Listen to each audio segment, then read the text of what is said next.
அனைவருக்கும் வணக்கம். March 23 post market report.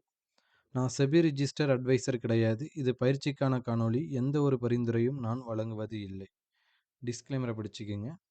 வாங்க வீடியோக்கு போகலாம். இப்போ பார்த்தீங்க அப்படின்னா, நம்ம காலையில சொல்லியிருந்தோம். ஓப்பன் வந்து நம்மளுக்கு ரொம்ப ரொம்ப முக்கியம். அது இல்லாம 15 மினிட்ஸு ஹை லோ வந்து ரொம்ப ரொம்ப முக்கியம் அப்படின்னு நம்ம சொல்லியிருந்தோம். ஓப்பன் வந்து 22,824ல நம்மளுக்கு ஓப்பன் ஆயிருந்தாங்க. அங்கேருந்து நம்மளுக்கு ஒரே கேண்டில்ல நம்மளுக்கு 22,635 லோ வச்சிருந்தாங்க.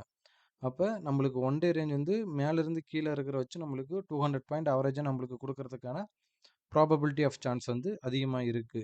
ஏன் அப்டின்னா, இந்த ஓப்பன பிரேக் பண்ணத வச்சும் ரேஞ்ச் கீழ தான் குடுக்கறதுக்கான ப்ராபபிலிட்டி ஆஃப் சான்ஸ் வந்து அதிகமா இருக்கும். One day range. அப்ப அந்த ஒன் டே ரேஞ்ச் நம்மளுக்கு முக்கியம். ஓப்பனும் நம்மளுக்கு ரொம்ப ரொம்ப முக்கியம். அப்ப ஓப்பன் ஆயிட்டு ஓப்பனுக்கு மேல ஒரு ஃபேக் பிரேக் அவுட் குடுத்துட்டு ஃபேக்கா மேல போயிட்டு திருப்பி அங்கருந்து நம்மளுக்கு ஒரு 200 பாயிண்ட் நம்மளுக்கு S2 அது இல்லாம.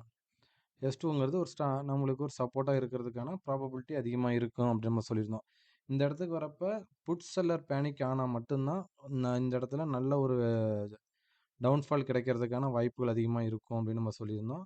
ஆ அது இல்லாம நம்மளுக்கு கேப் ஃபில்லிங் ஏரியாவும் அந்த 1 ஹவர் கேண்டில்ல நம்ம பார்ப்போம். அப்ப இந்த 15 மினிட்ஸ் கேண்டிலுக்கும் எபோவ் நம்மளுக்கு போகல.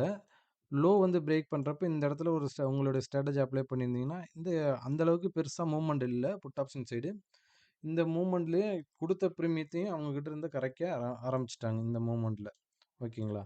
அப்ப இந்த இடத்துல ஒரு சைட்வே மார்க்கெட்டா தான் இருந்தது. பட் இருந்தாலும் அந்த கேப் ஃபில்லிங்க பண்ணோட்டி இங்கருந்து நல்ல ஒரு இம்பாக்ட் குடுத்து, திருப்பி அந்த 15 மினிட்ஸ் கேண்டில் லோக்கு போறப்ப அங்கருந்து அங்க உள்ளார அந்த ஏரியா உள்ளார போகாம 22,636லேருந்து அங்கருந்து நம்மளுக்கு திருப்பி ரிஜெக்ஷன், திருப்பி அங்க போய் ரிஜெக்ஷன், திருப்பி கீழ ரிஜெக்ஷன் தான் ஆகுனாங்க.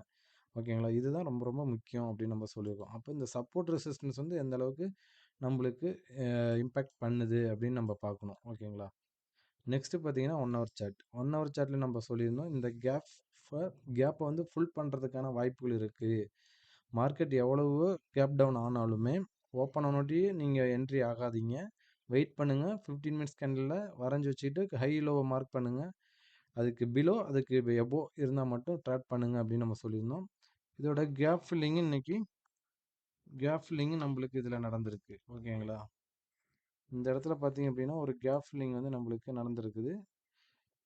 இந்த இடத்துல இந்த எத்தனாம் தேதி வந்த கேப் ஃபில்லிங் வந்து ஃபுல்ஃபில் பண்ணியிருக்காங்க அப்படின்னா, 9 ஏப்ரல் 2025ல ஆ நான் 9 ஏப்ரல்ல வந்த கேப் வந்து இன்னைக்கு வந்து ஃபுல்ஃபில் பண்ணியிருக்காங்க. ஓகேங்களா? இத தான் நம்ப காலையிலேயே சொல்லியிருந்தோம். இந்த இடத்துக்கு வர்றதுக்கான ப்ராபபிலிட்டி ஆஃப் சான்ஸ் இருக்கு. இது ஒரு ஸ்ட்ராங் சப்போர்ட்டா இருக்கிறதுக்கான ப்ராபபிலிட்டி இருக்கு. இத வாட்ச் பண்ணி பாருங்க அப்படின்னு நம்ம சொல்லியிருந்தோம். இந்த ஏரியா நம்மளுக்கு ரொம்ப ரொம்ப நம்மளுக்கு முக்கியம் அப்படின்னு நம்ம சொல்லியிருந்தோம். நன்றி, வணக்கம்.